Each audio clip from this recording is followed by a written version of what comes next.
जब सूरज उगता है तो भी आकाश लाल हो जाता है और जब सूरज डूबता है तो भी आकाश लाल हो जाया करता है। सुबह प्रातःकाल पक्षियों का कलरव सुनाई देता है तो सांझ भी कलरव सुनाई देता है।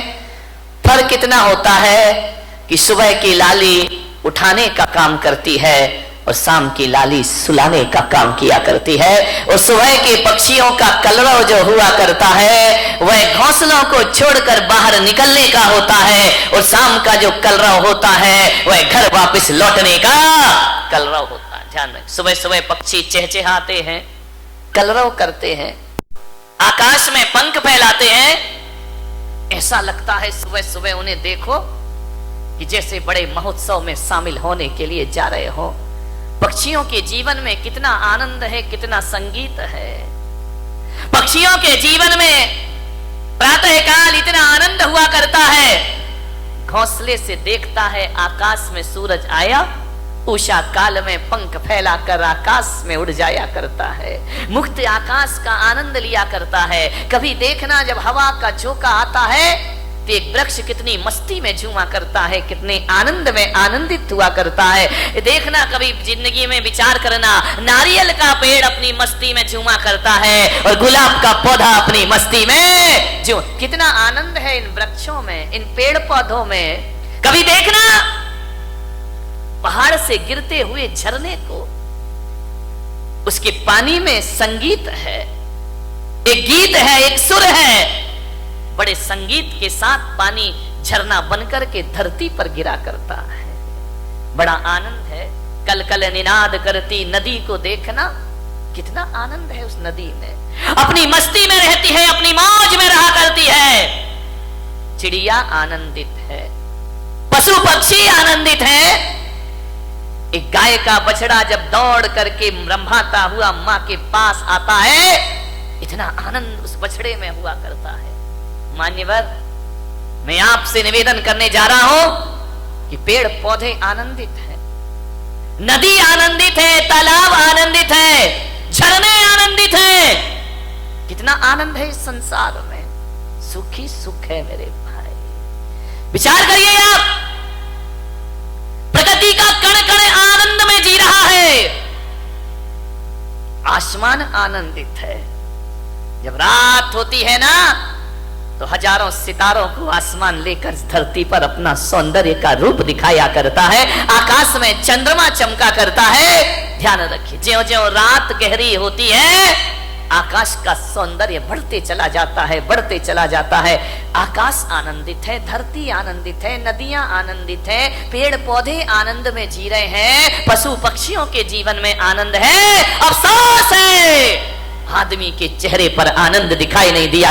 आदमी क्यों निराश है, आदमी क्यों उदास है, आदमी को ऐसा क्या हो गया है?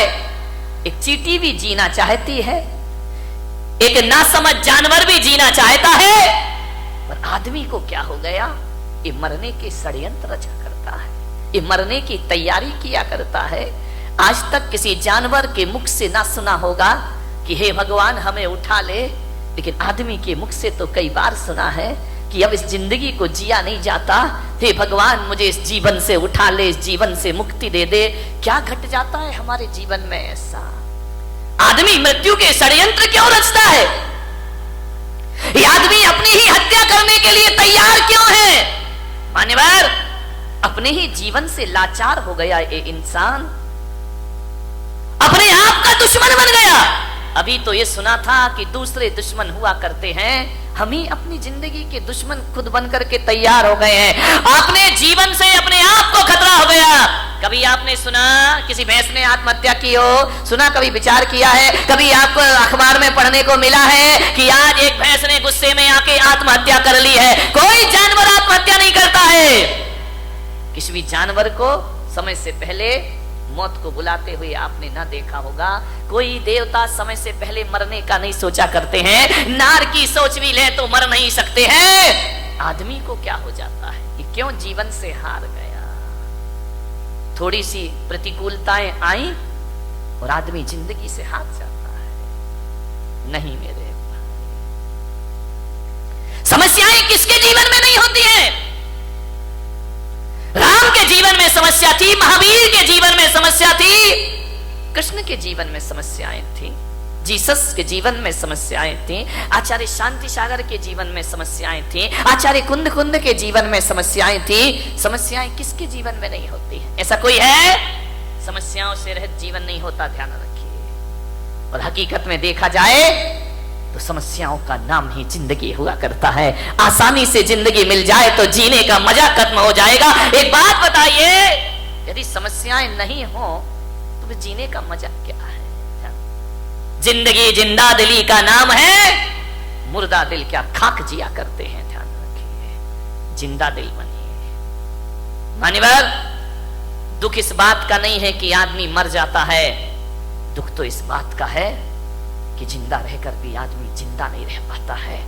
वह मरा मरा सा जीवन जीता है, वह मरे हुए सी जिंदगी जिया करता है। विश्वास पैदा करो अपने आप पर, जिंदगी से हार मत मानिए। जिंदगी मिली है, मालूम है ये मानव का तन मिला है।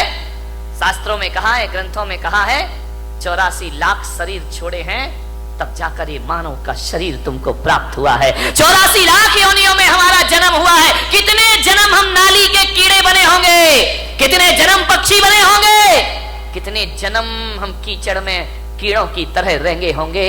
हर जन्म में हमने प्रार्थना की होगी ईश्वर से कि हे ईश्वर, एक बार मुझे मनुष्य का चोला प्रदान कर दे, हे ईश्वर एक बार मुझे मनुष्य का तन प्रदान कर दे। इसलिए आत्महत्या करने के लिए नहीं, जिंदगी की अंतिम सांस को पूरी ईमानदारी से जीने का प्रयास करिए। अंतिम सांस भी पूरी जिंदा दिली के साथ जिएंगे। क्यों हार जाता है आदमी? अच्छा विचार करिए, सोचना। ऐसे ही नहीं मिल गया मनुष्य का जीवन, बहुत मेहनत की है इसके लिए। मनुष्य का जीवन मिला, ऊंचा कुल मिला, अच्छी खानदान मिली, दिमाग मिला, बुद्धि मिला, शरीर मिला, फिर भी इस जिंदगी से हाथ धोते हो आप। अब तो घबरा के कहते हैं कि मर जाएंगे, अब तो घबरा के कहते हैं कि मर जाएंगे। और मरकर भी घबरा गए तो फिर बताओ अब किधर जाएंगे? दूसरा हमारे पास कोई रास्ता है नहीं। जिंदगी मिली है, अच्छे से जियो, तरीके से जियो, सलीके से जियो। बहुत कम जीवन मिला है, इसे उदासियों में मत गुजारिए। जिंदगी भीख में नहीं मिलती, जिंदगी बढ़ के छीनी जाती है। जिंदगी भीख में नहीं मिलती, जिंदगी बढ़ के छीनी जाती है। अपना हक संग दिल जमाने से छीन पाओ तो कोई बात बने। सर झुकाने से कुछ नहीं होगा, सर उठाओ तो कोई बात बने। पोंछ कर अश्क अपनी आंखों के, मुस्कुराओ तो कोई बात बने। मुस्कुराओ तो कोई बात बने। उदास मत जियो, जिंदगी को पूरे आनंद के साथ जीने का प्रयास करो। विपत्तियां, संकट, दुख किसके जीवन में नहीं आते हैं? सबके जीवन में आते हैं। मुश्किलें आती हैं, परेशानियां आती हैं, विपरीत वातावरण बनता है, लेकिन जीने की आस मत छोड़िए। जलजले आते हैं, तूफान आते हैं, उड़ीसा में चक्रवात आता है, गुजरात में भूकंप आता है, हजारों लोग बेघर-बार हो जाया करते हैं। लेकिन एक बात ध्यान रखो बारामती वालों, इतने बड़े भीषण आंधी तूफान के बाद, भूकंप के बाद भी जो आदमी जिंदा रहता है वो अपना उजड़ा हुआ आशियाना फिर से बना लिया करता है, वो अपना घर फिर से निर्माण कर लेता। क्या हुआ? जिंदगी कितनी बार छीनेगी, फिर बना सकते हैं। अगर हौसले बुलंद हो तो आंधियों में चिराग जला करते हैं। आज समस्या है बहुत बड़ी, आदमी अपने जीवन का दुश्मन हो गया है, अपनी ही जिंदगी का दुश्मन हो गया है इंसान।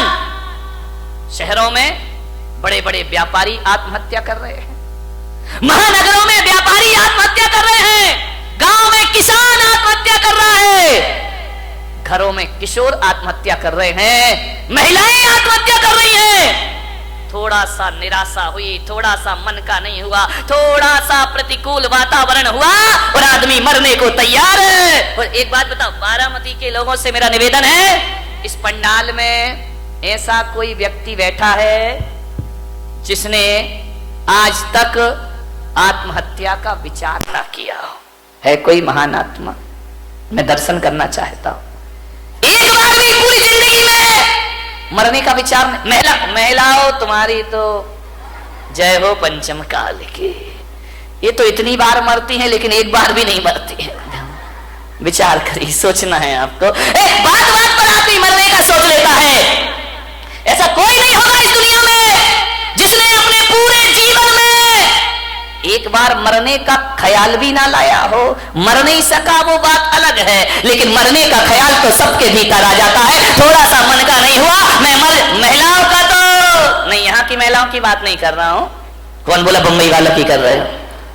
ना, तुम्हारी तो अभी नहीं, आगे जाके विचार करना है आपको। महिलाएं तो हमेशा थोड़े, इनके दो ही हथियार हैं, ध्यान रखना, या मैं मायके चली जाऊंगी या फिर मैं मर जाऊंगी, आत्महत्या कर लूंगी, सुसाइड कर लूंगी, मैं नहीं जीऊंगी, तंग आ गई जिंदगी से। महिलाओं से मैं बात बात पे आत्महत्या के विचार मत बनाइए, मरने के विचार मत बनाइए, ध्यान रखिए, विचार करिए आप। बहुत अशुभ विचार है। भगवान महावीर कहते हैं कि मरने के विचार भाव हिंसा कहलाया करती है, और भाव हिंसा को द्रव्य हिंसा से भी बड़ा पाप माना जाता है। अरे देही हिंसा उतनी खतरनाक नहीं होती है जितनी वैचारिक। इससे बड़ी क्या हत्या, दूसरों की हत्या करना भगवान महावीर ने पाप कहा है। एक इंद्रिय जीव को भी मारना भगवान महावीर ने पाप कहा है। अरे एक बात याद रखना, मेरे महावीर कहा करते हैं, अरे दूसरों की हत्या करना पाप है, लेकिन अपने आप की हत्या करना महापाप हुआ करता है। इससे बड़ा दूसरा कोई पाप, दूसरों की हत्या करना तो पाप ही है, अपनी करना महापाप हुआ करता है। इसलिए भगवान महावीर ने एक प्यारा सा सूत्र दिया है। भगवान महावीर ने 4 शब्द इस इंसान को दिए हैं। अरे वो 4 शब्द नहीं, 4 वेद हुआ करते हैं, वो 4 आर्य शब्द हुआ करते हैं, वो महावीर के 4 शब्द। ध्यान रखना, इनसे बड़ा ना कोई आगम होता है, ना शास्त्र होता है, ना पुराण होता है। महावीर ने इस दुनिया को केवल 4 शब्द दिए हैं। महावीर ने इतना ही कहा है, इस मानव जीवन को सफल करना है तो 4 सत्य में जियो। वो 4 सत्य है, वो 4 वेद है, वो चारों धाम की यात्रा है। वो 4 शब्द इस धरती को दिए, जियो और जीने दो। इससे बड़ा कोई धर्म ग्रंथ नहीं हुआ करता है, इससे बड़ा कोई शास्त्र नहीं हुआ करता है, इससे बड़ा कोई आगम नहीं हुआ करता है। न वेद है, न पुराण है, न कुरान है। 4 शब्द में उन्होंने अपनी पूरी देशना को समाहित कर दिया। 4 शब्द में पूरे दर्शन को रख दिया भगवान महावीर ने। ऐसे दार्शनिक हुए, उन्हें ज्यादा बोलने की जरूरत नहीं पड़ी।